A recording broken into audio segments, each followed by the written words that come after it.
kemudian setelah itu selepas dari membajak, pulang ke rumah itu kadang-kadang tidak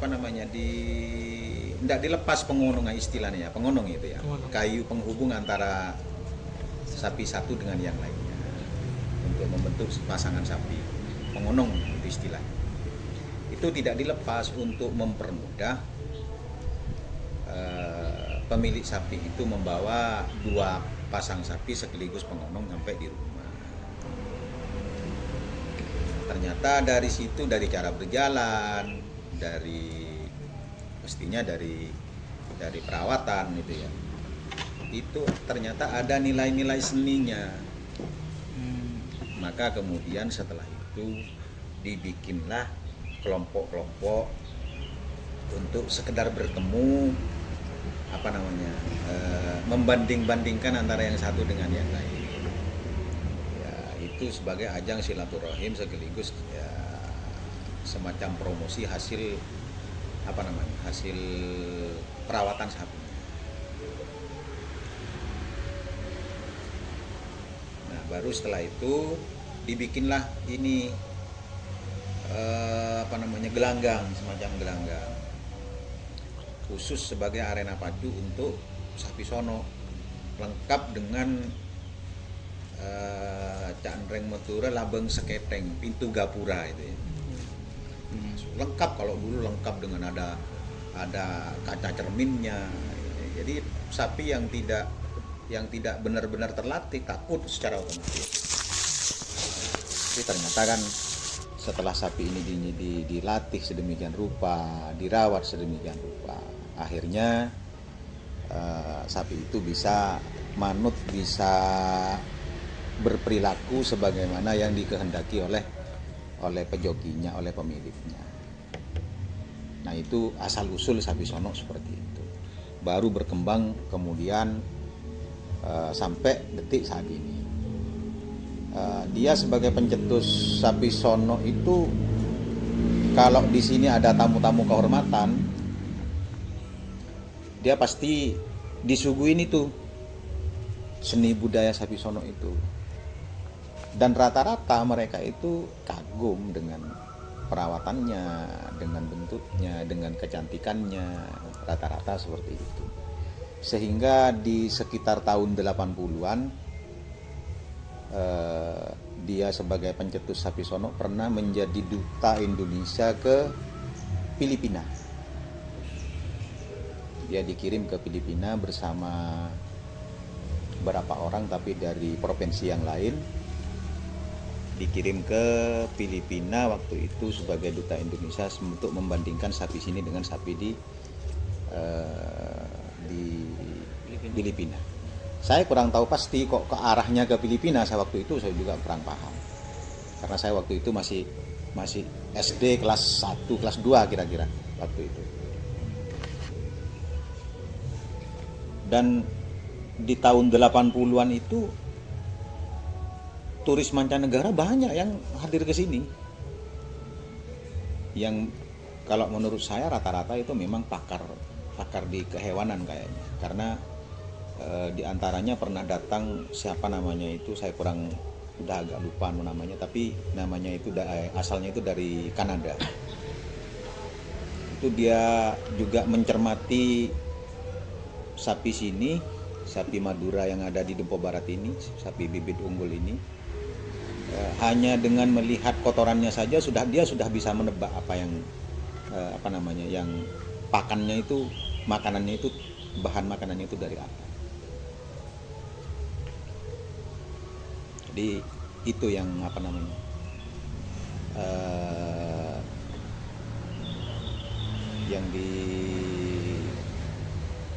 yang terjadi waktu itu.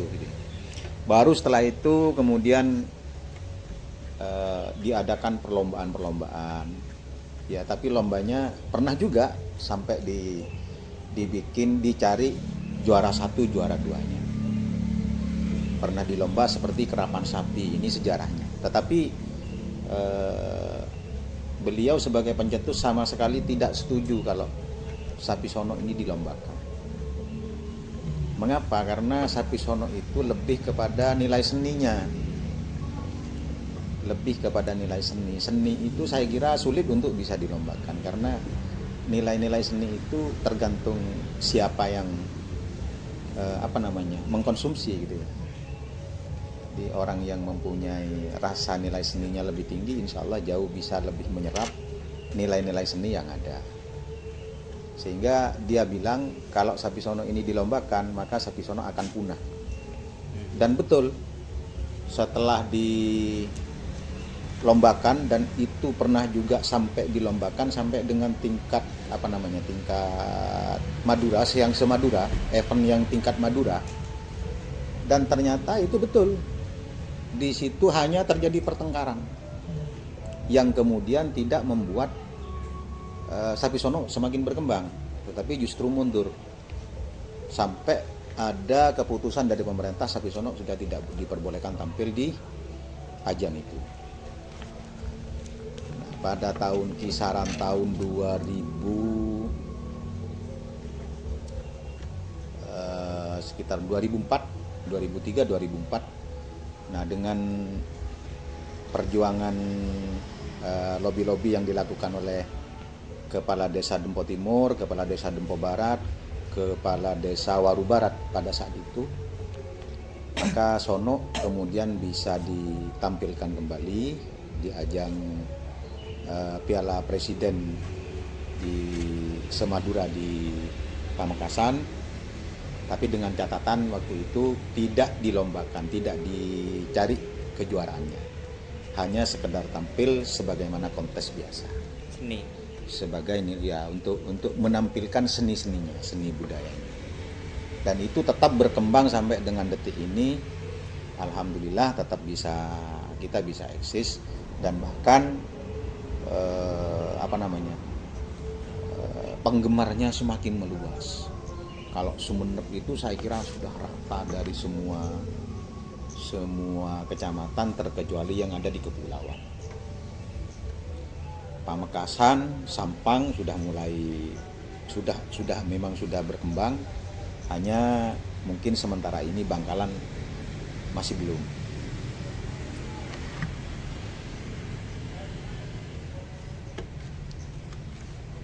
Untuk makna sono sendiri, Pak? Sono itu sendiri sebetulnya makna filosofi dari perilaku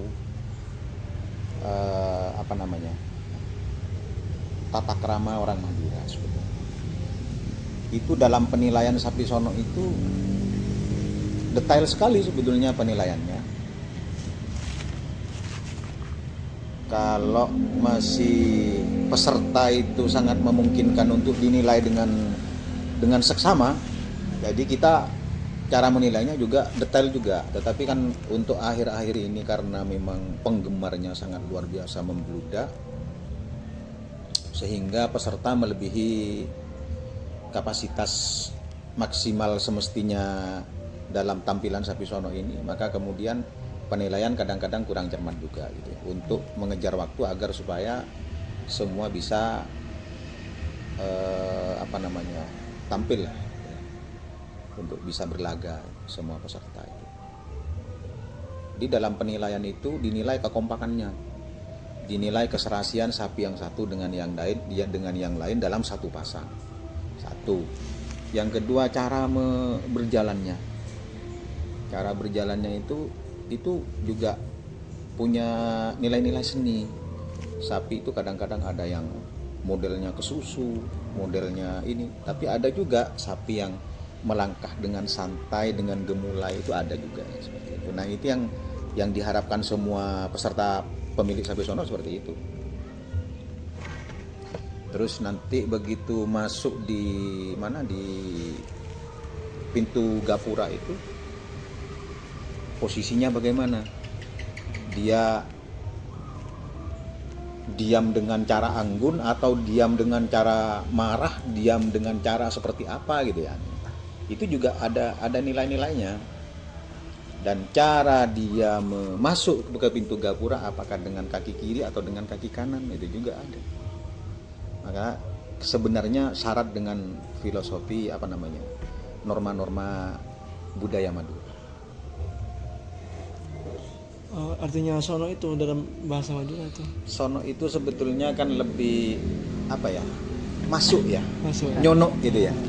Ya sebetulnya nyonok ke itu, ke pintu itu, ke pintu gapura. Awalnya bukan sapi sono. Awal mula dicetuskannya ini sapi pajangan. Dipajang aslinya. Dipajang. Tapi lambat laun karena bersesuai perkembangan gapuranya aja sekarang kan, kalau awal-awal itu kita hanya sekedar pakai dari bambu, dan bambu itu sangat sederhana sekali, hanya sekedar dicat, baru kemudian berubah menjadi kayu. Nah setelah kayu itu nanti berkembang lagi ke gapura, tetapi dengan ukiran full. Jadi, semuanya berkembang sesuai dengan ini, sesuai dengan artinya menuju indah lah intinya. Iya.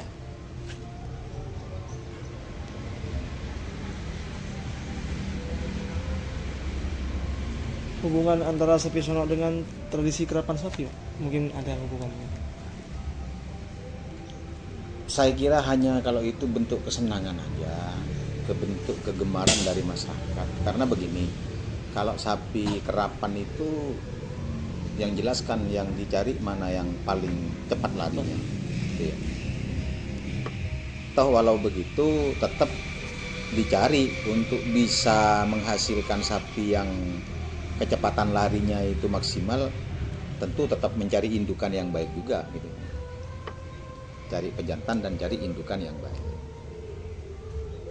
Nah mungkin sebatas itu hubungannya, tetapi dalam hal seninya saya kira tidak ada yang sangat relevan lah dalam hal ini.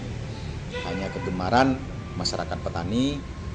Nah awal-awal masyarakat sini, masyarakat Dempo Barat khususnya, sapi itu tidak hanya sebatas pada kegemaran, tetapi itu adalah merupakan lumbung kekayaan bagi masyarakat petani. Segala hal yang berkenaan dengan kebutuhan yang membutuhkan dana besar pasti ada hubungannya dengan sapi. Itu kalau petani dulu. Tetapi karena ini adalah sudah berkembang sesuai dengan perkembangan zaman, maka sekarang kan tidak hanya pada sapi. Walaupun di sisi lain sampai dengan detik ini masih ada mereka yang memberikan menabung kekayaannya dalam bentuk berbentuk sapi ini. Karena walaupun bagaimana sapi itu memberikan dampak yang luar biasa juga pada kehidupan masyarakat petani. Pertama, dia bisa digunakan untuk membantu dalam mengolah tanahnya. Kemudian yang kedua, dari sisi kotorannya nanti bisa jadi pupuk. Artinya sangat menunjang, sangat sejalan lah dengan kehidupan para petani. Biasanya lomba sapi sono itu diadakan kapan, Pak? Apakah ada momen-momen khusus tertentu untuk mengadakan sapi sono? Iya. Ya. Untuk pelaksanaan sapi sono itu sekarang kita sudah atur. Jadi di setiap kabupaten itu ada paguyubannya. Di bawah itu secara hierarki struktural itu di bawahnya tiap kecamatan ada paguyubannya. Nah, di sewilayah Madura ada paguyubannya juga. Nah, itu adalah sebagai forum komunikasi antar ketua-ketua paguyuban dalam melestarikan sapi sono. Ketua-ketua paguyuban itu setiap tahun pasti kita duduk bersama, minimal 1 tahun sekali kita duduk bersama, minimal itu membicarakan tentang jadwal agenda pelaksanaan selama 1 tahun. Jadi kita sudah terjadwal untuk masing-masing wilayah akan di mana akan ada pergelaran sapi sono, itu sudah ada jadwal. Kalau dulu nggak ada ya, Pak? Nggak ada jadwal? Dulu enggak, ya karena memang dulu kan masih yang peminatnya juga sedikit. Nah, ini agar bisa semua penggemar itu bisa berpartisipasi, akhirnya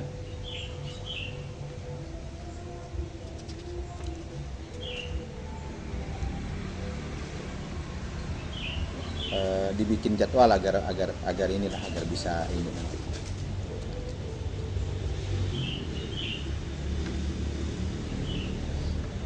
Kalau di Tempo sendiri biasanya jadwalnya kapan? Ini tanggal 5 Oktober. Kita biasanya di awal Oktober atau di akhir September. Tapi untuk tahun ini kita ada di tanggal 5 Oktober.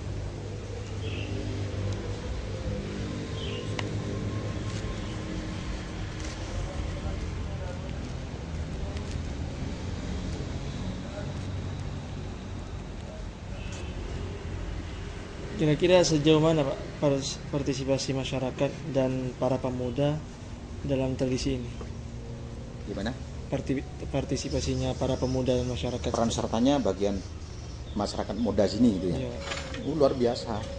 Luar biasa. Karena apa? Ya karena kita itu juga termotivasi dari income-nya juga gitu ya. Artinya ini potensi untuk menjadi income bagi masyarakat petani, khususnya para peternak. Pertama lewat pengembangbiakan, kemudian yang kedua juga lewat lewat hubungan saling menyenangi ini. Artinya seperti ini, ketika sapi saya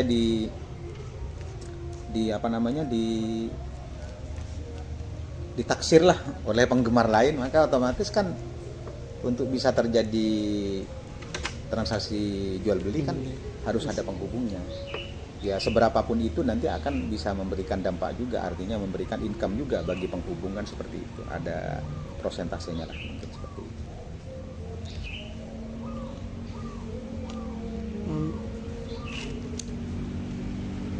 Cukup, ada lagi. Peran perempuan dalam pertunjukan sapi sono. Kalau dalam pertunjukannya perempuan mungkin tidak sebegitu terlibat, tetapi dalam hal perawatan ibu rumah tangga itu sangat dominan juga.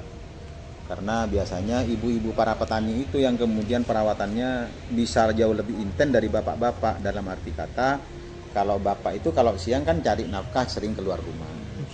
Nah, sedangkan sapi itu butuh perhatian.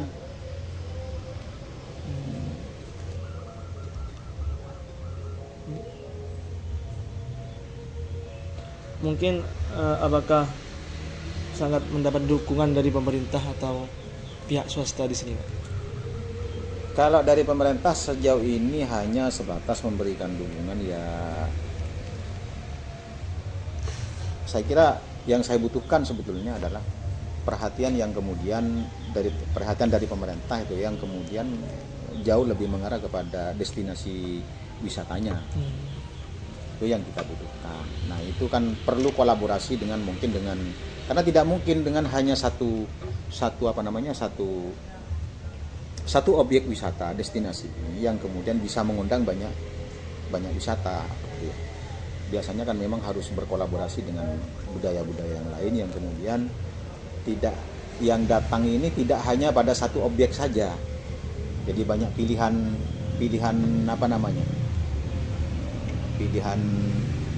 wisata lah, sehingga ini dari hasil kami mencoba berkomunikasi dengan para pelaku wisata.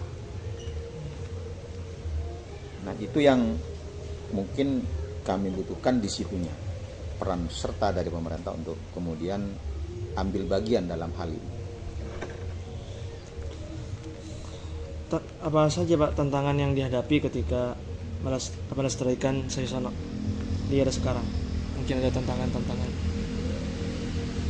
Kalau dari sisi tantangan saya kira tidak seberapa ada. Dalam arti ya kesulitan ya mungkin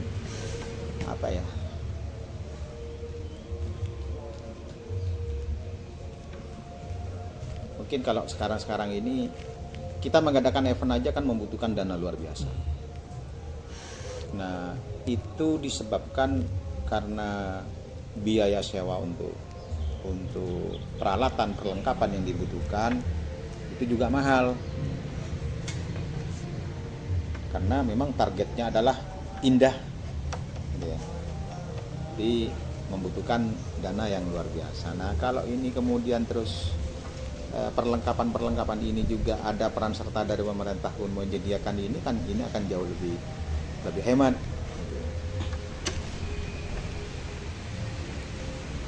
Yang terakhir Pak, kira-kira pesan Bapak untuk generasi muda terkait pelestarian budaya lokal Sapesono ya? Saya kira begini, memang untuk tim-tim muda, para muda ini ya, teman-teman muda, ini memang dijadikan salah satu alternatif untuk bisa menghasilkan uang ketika kegiatan kita, aktivitas kita lebih banyak di rumah. Tetapi masyarakat Madura dengan jiwa petualangnya, masyarakat Madura itu lebih cenderung merantau gitu. Ya, di Indonesia itu kan yang terkenal jadi masyarakat perantau itu kan ada dua kan, orang Medan dengan orang Madura. Sehingga ada istilah agak ini, kinanya orang Indonesia itu orang Madura dengan orang Medan. Nah, itu yang kemudian akan menjadi sedikit kendala dalam anak-anak muda peran terjun langsung ke dunia ini. Tetapi selama ini dia ada di rumah, kegiatannya memang aktivitas sehari-harinya lebih ada di Madura, saya kira ini sangat potensi sekali untuk kemudian dikelola dengan baik, baik dari sisi penghasilan langsung dari objeknya, artinya dari sapinya, tetapi sekaligus mungkin nanti bisa dipoles lagi yang kemudian nanti menjadi destinasi. Ini akan jauh lebih menyerap banyak tenaga yang kemudian bisa menghasilkan pundi-pundi penghasilan bagi masyarakat Madura. Mungkin hanya itu Pak. Tapi setelah ini ada beberapa hal yang kami mewakili teman-teman untuk kami itu dengan teman-teman berencana untuk berkunjung ke Pujuk Rasuli ya.